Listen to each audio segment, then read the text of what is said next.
Hi everybody, it's Whitney, and this is my second video in my weight loss journey documentary. This video I'm going to be talking about if you're interested in weight loss surgery. I've put together some information to help you decide whether or not it's something you need to look further into, or if you can decide based on this video whether or not it's not for you. So, let's begin with asking that big question. Are you interested in weight loss surgery? I am by no means a doctor or in the medical profession at all. In fact, I work at a bank. But I have done a lot of research on it, and this might help you skip some of that research or point you in the right direction to do your own research.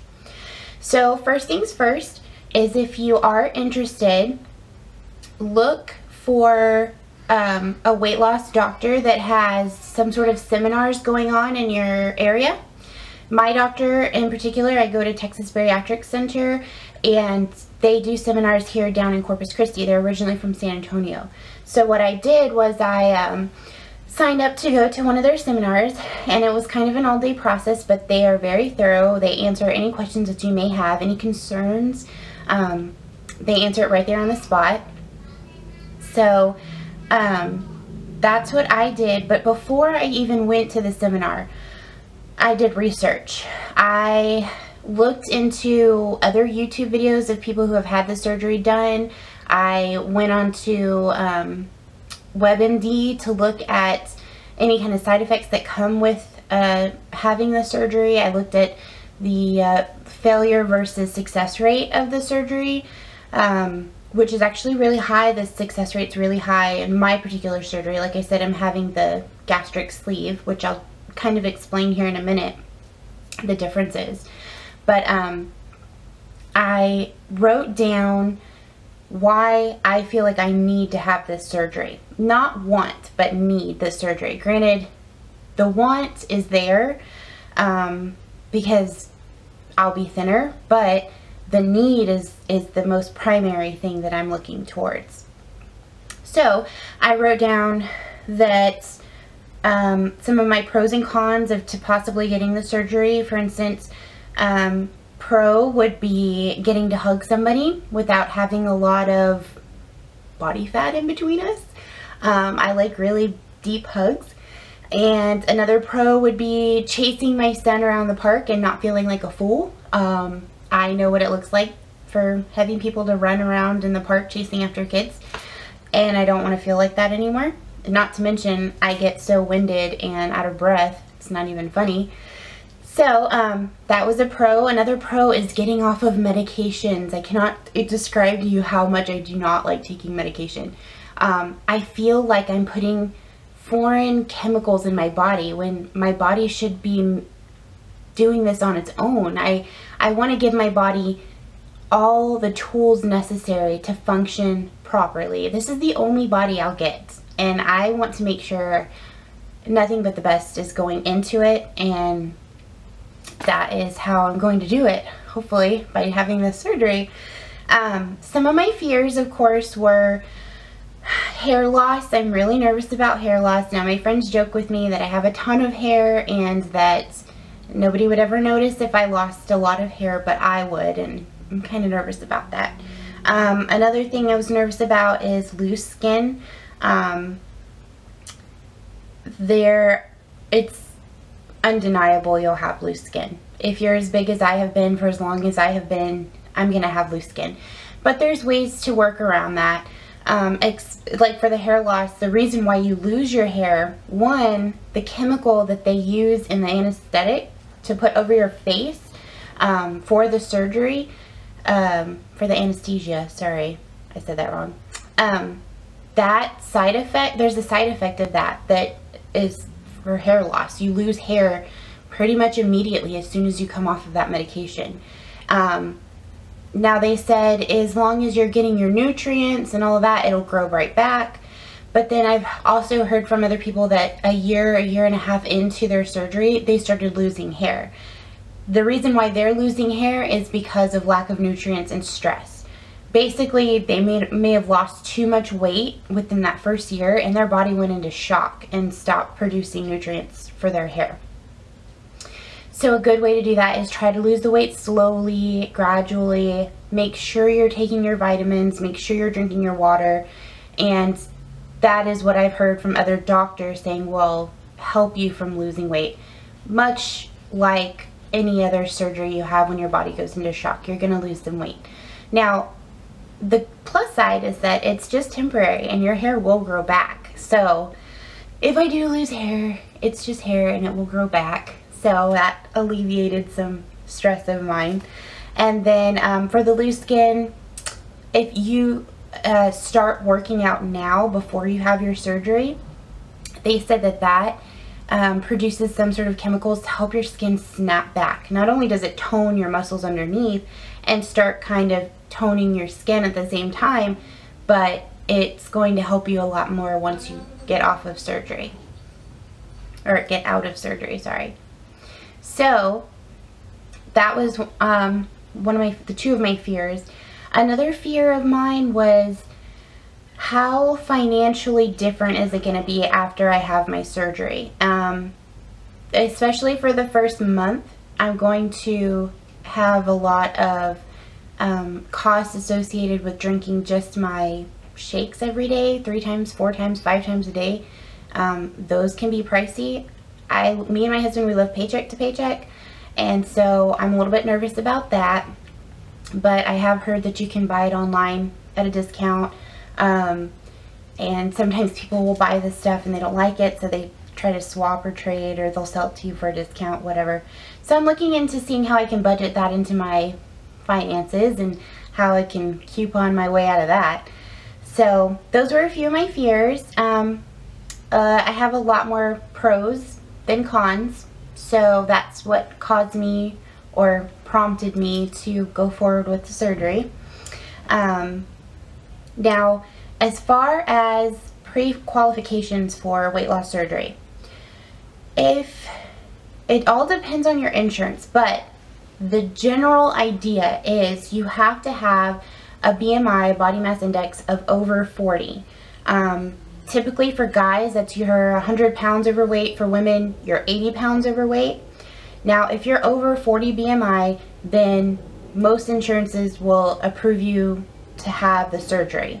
Now, if you're under 40 BMI, if you're anywhere between 30 and 40, you have to have a comorbidity, which basically means your weight is causing a health problem.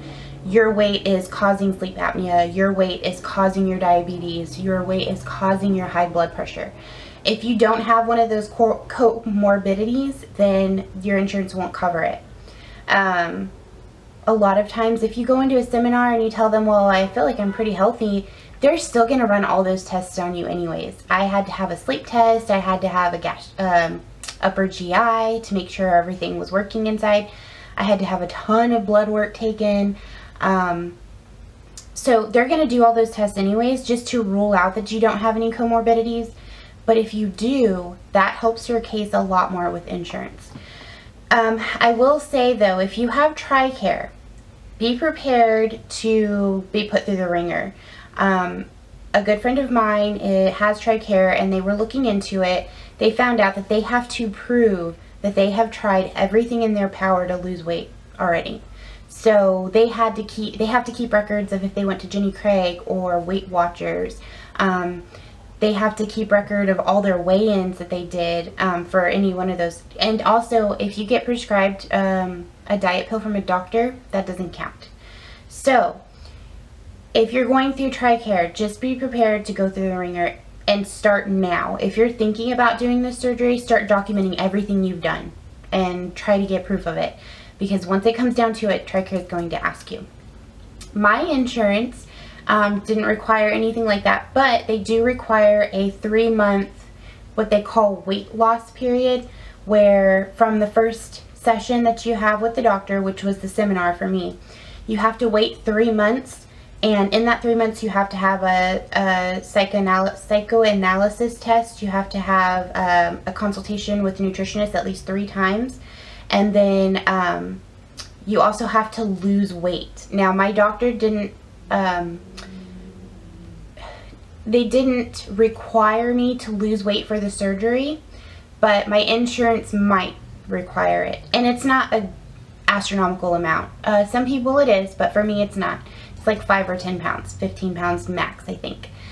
So, my insurance does require that 3-month waiting period. Now, if you are somebody that's going to be private pay and you're just going to pay for it all up front, it's about $10,000. And 2 of my friends that have had it done, they paid for it outright. They went to a seminar one day, 2 weeks later they were in surgery. And the only reason why they had to wait 2 weeks was because they had to have blood work done. So if you're a private pay, you can get right in. There's not really a whole bunch of qualifications. Now, the doctor won't do the surgery if you're not morbidly obese, so don't try to make yourself out to be bigger than you already are. So anyways, that is the qualifications.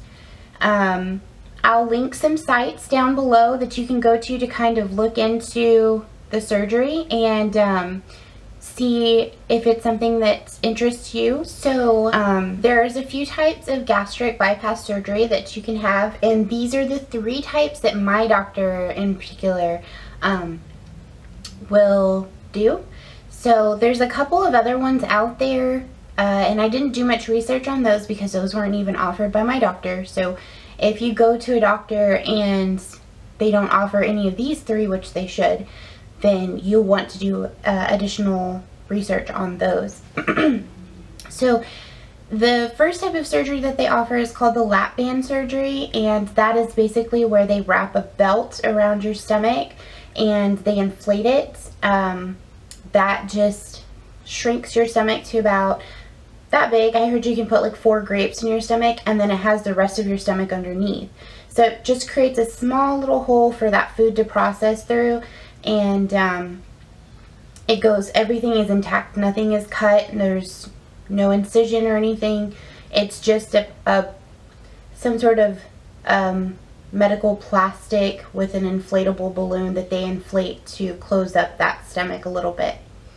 The second surgery that they offer, which is the one I'm getting, is called the gastric sleeve, and that is basically where they take your stomach and they cut all the way down the side of your stomach and remove a big portion of your stomach, basically making your stomach this little tube, like kind of like your small intestines.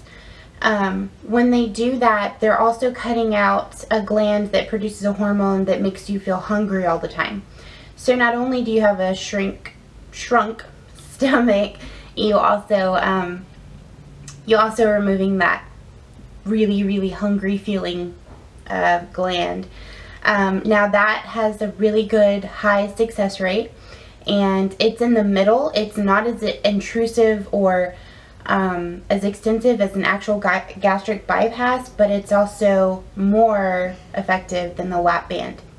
Now, the actual gastric bypass is where if you have your stomach, they cut it at the top, they sew it up, they sew up the bottom part of your stomach, and they reroute your small intestines to that little sac up at the top.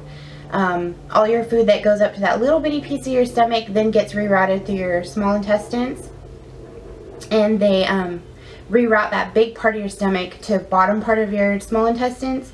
So you still, everything that you eat is going to be digested into your small intestines, but your stomach fluids and digestive fluids will still come from your stomach. They'll just come and go down into that smaller portion of your small intestine. So nothing's actually digested really in your stomach anymore. It's all through your small intestine.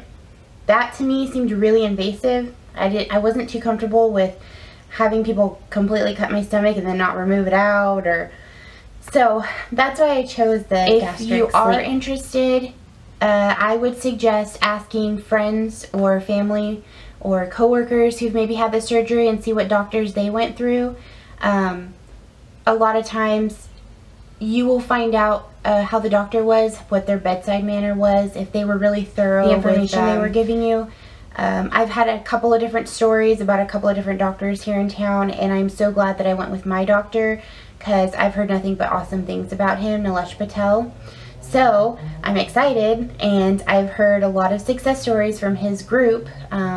His PA, Mr. Houston, is supposed to be really awesome, and he's like a drill sergeant, or he actually was a drill sergeant. So he's going to make sure that you succeed and you don't fail, and that is what I need, is somebody to stay on me about not getting depressed or feeling like I'm a failure. He's just going to kick my booty into shape. So I hope you enjoyed this video, and if you want to help me with my weight loss journey, I would really appreciate it if you would go visit my GoFundMe account. It's at www.gofundme.com/Happy Whitney. I'll add the link into the bottom, and I would greatly appreciate it. Anything could help. We're trying to scrounge around money just to pay the co-pays, and it's, even though my insurance is covering it, they're only covering 85%. So that 15% plus room and board for my husband when he goes up there with me to have the surgery, it's all very expensive to us considering we live paycheck to paycheck. So if you want to help, I would love it if you'd go and visit my GoFundMe page. And then also click like and subscribe to my channel to look for more videos, and I hope to see you again. Thank you. Bye.